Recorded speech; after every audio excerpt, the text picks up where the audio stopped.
Cene dnevnega programa za prvo starostno obdobje bodo tako nižje za 4, za drugo starostno obdobje za dobrih 5, za otroke s posebnimi potrebami pa za 0,5 %. To je pomembno tako za starše kot tudi za občino.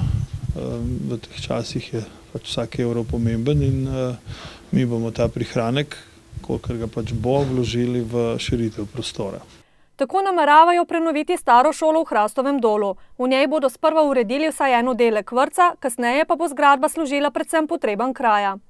Razmišljali pa bomo seveda tudi o subvencioniranju varstva na domu, ker razpis za koncesijo pač ni uspel, nekaj otrok, predvsem teh najmlajših, pa je vseeno ostalo zunaj.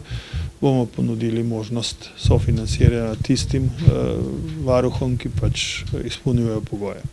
Svetniki so potrdili tudi spremembe v odloku o svetu za preventivo in vzgojo v cestnem prometu, ki med drugim prinaša drugačno sestavo odbora.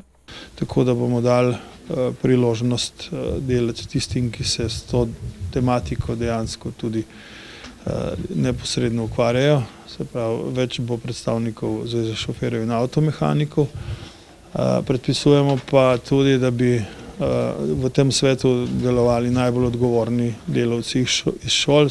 Sejo so sicer začeli v Šentvidu pri Stični, kjer so si svetniki ogledali nov poslovilni objekt.